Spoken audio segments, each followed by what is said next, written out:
ప్రముఖ దేవాలయాల్లో ప్రసాదంగా ఇచ్చే ఈ పులిహోర అంటే ఇష్టం లేని వాళ్ళు ఎవరు? దేవాలయంలో పెట్టే ఈ ప్రసాదం టేస్ట్ మనకి ఇంట్లో కూడా రావాలి అంటే నేను చెప్పే రెసిపీ ఫాలో అయిపోయి పులిహోర అచ్చం దేవాలయంలో ఇచ్చే ప్రసాదం లానే ఉంటుంది, నాది గ్యారంటీ. కొంచెం టైం తీసుకుని చేశారంటే టేస్ట్ అయితే అద్భుతంగా ఉంటుంది. ఇంకా లేట్ చేయకుండా రెసిపీ చెప్పేస్తాను, వచ్చేయండి. ముందుగా పులిహోరలో వేసే పౌడర్ రెడీ చేసుకుందాం. ఒక 2 టేబుల్ స్పూన్స్ ధనియాలు వేసుకున్నాను. దాని తర్వాత 1 టీ స్పూన్ ఆవాలు వేస్తున్నాను. ఆవాలతో పాటు 1 టీ స్పూన్ మెంతులు కూడా వేస్తున్నాను. స్టవ్ అప్పుడే వెలిగించకండి. ఇంగ్రీడియంట్స్ అన్ని వేసుకున్న తర్వాత అప్పుడు ఒకటేసారి వేపుకోవచ్చు. 1 టీ స్పూన్ జీలకర్ర, వాటితో పాటు కొన్ని మిరియాలు, 2 ఎండుమిర్చి కూడా వేసుకుంటున్నాను.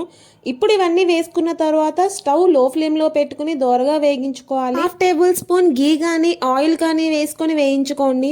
ఇవన్నీ దోరగా వేగాలి. ఇంగ్రీడియంట్స్ అన్ని ఒకటేసారి వేసుకుని వేపుకుంటే అన్ని సమానంగా వేగుతాయి. లేదు అంటే ఒకటి వేగి ఒకటి మాడిపోయి అలా ఉంటుంది. ఇవన్నీ ఆల్మోస్ట్ 80% వేగిన తర్వాత కొంచెం కరివేపాకు కూడా వేసుకోండి, ఫ్లేవర్ బాగుంటుంది.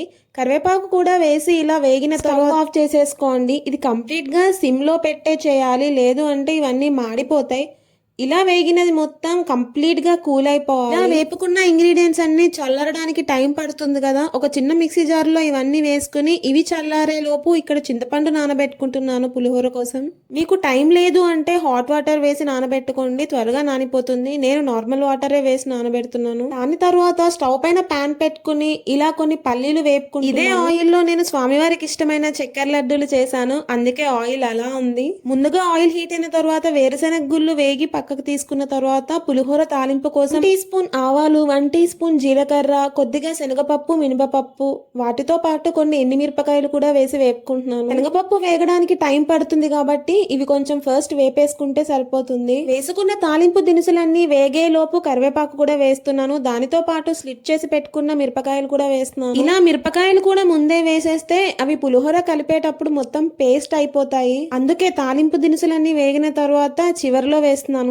ఇవన్నీ దోరగా వేపుకోవాలి. ఇవన్నీ దోరగా వేగిన తర్వాత కొంచెం పసుపు కూడా యాడ్ చేసుకుంటున్నాను. పసుపుతో పాటు ఏ టెంపుల్లోనైనా ఆ సువాసన రావడానికి కారణం ఇంగువే. పులిహోరలో ఇంగువ కంపల్సరీ వేయాలి. కొంచెం ఇంగువ కూడా వేసుకున్నాను. ఇవన్నీ వేసుకుని వేగిన తర్వాత ముందే నానపెట్టుకున్న చింతపండు ఉంది కదా, అందులో నుంచి చిక్కటి గొజ్జు తీసి వేస్తున్నాను. ఇలా పులిహోర చేసేటప్పుడు చింతపండు గొజ్జు ఎప్పుడు చిక్కగా ఉండాలి, లేదు పల్చగా ఉంది అంటే అది ఉడకడానికి చాలా సమయమే పడుతుంది. చింతపండు గొజ్జు కూడా వేసుకొని అది ఉడుకుతూ ఉన్నప్పుడు కొంచెం సాల్ట్ కూడా వేస్తున్నాను. మీరు పులిహోరకి సరిపడా సాల్ట్ ఎప్పుడే వేసేయండి, మళ్ళీ తర్వాత అడ్జస్ట్ చేస్తే సాల్ట్ అందులో కలవదు. ఇలా సాల్ట్ కూడా వేసుకున్న తర్వాత అది కరిగే వరకు ఇలా తిప్పుతూ ఉండండి.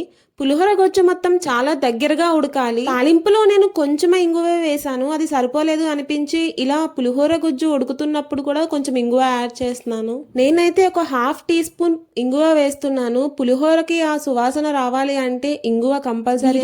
కనిపిస్తున్నంత చిక్కగా ఉడకాలి. దాని తర్వాత ముందే వేపి పెట్టుకున్నవన్నీ ఉన్నాయి కదా, దాన్ని మొత్తం ఇలా పౌడర్ అయ్యేంత వరకు దాన్ని గ్రైండ్ చేసుకోండి. ఇలా చింతపండు గుజ్జు ఉడికి ఇలా దగ్గరకైన తర్వాత మనం గ్రైండ్ చేసి పెట్టుకున్న పౌడర్ వేసేసి ఒకసారి కలుపుకోండి. ఈ పౌడర్ వేసిన తర్వాత ఒక 5 మినిట్స్ చింతపండు గుజ్జు ఉడికితే సరిపోతుంది. దింపేస్తున్నాం, ఆల్మోస్ట్ అయిపోయింది అన్నప్పుడు ఈ పౌడర్ వేసుకుంటే సరిపోతుంది. దేవాలయాల్లో ఉండేలా టేస్ట్ రావాలి అంటే ఈ పౌడర్ కంపల్సరీ వేయాలి పులిహోరలో. పౌడర్ కూడా వేసుకున్న తర్వాత ఒక 5 మినిట్స్ ఇలా కలుపుకుంటే ఇది చిక్కగా అయిపోతుంది. ఇలా కనిపిస్తున్నట్టు దగ్గరగా వచ్చిన తర్వాత స్టవ్ ఆఫ్ చేసుకుంటే సరిపోతుంది. నేను ముందే కుక్కర్ లో రైస్ ఉడికించి పెట్టుకున్నాను. 1 గ్లాస్ ఆఫ్ రైస్ కి 1.5 గ్లాస్ ఆఫ్ వాటర్ వేసి కొంచెం ఆయిల్ వేస్తే ఇలా కనిపిస్తున్నట్టు పొడి పొడిగా వస్తుంది. రైస్ వేడిగా ఉన్నప్పుడే ముందే ఉడికి పెట్టుకున్న పులిహోర గొజ్జు ఉంది కదా, దాన్ని వేసి కలుపుకోండి. ఈ పులిహోర ఎప్పుడు రైస్ వేడిగా ఉన్నప్పుడే కలుపుకోవాలి. చెయ్యి కొంచెం కాలుతుంది, జాగ్రత్తగా ఇలా కలుపుకుంటే సరిపోతుంది. ఉడకపెట్టుకున్న పులిహోర గొజ్జు మొత్తం రైస్ కి మొత్తం పట్టేలా అసలు ఎక్కడా పొడి పొడిగా లేకుండా ఇలా కలుపుకోండి. ఇలా పులిహోర మొత్తం కలుపుకున్న తర్వాత ముందే వేయించి పెట్టుకున్న పల్లీలు ఉన్నాయి కదా, అవి కూడా వేసేసేయండి. పల్లీలు అందులోనే తాలింపులో వదిలేస్తే అవి మెత్తగా అయిపోతాయి. లాస్ట్ లో వేసుకుంటే ఆ క్రంచీనెస్ తెలుస్తుంది. అంతే, టెంపుల్ స్టైల్లో పులిహోర. చెప్పాను కదా, ఈ టేస్ట్ సేమ్ ఆలయంలో ఇచ్చే ప్రసాదంలా ఉంటుందని. మీరు కూడా ఖచ్చితంగా ట్రై చేయండి. That's it for video and follow for more.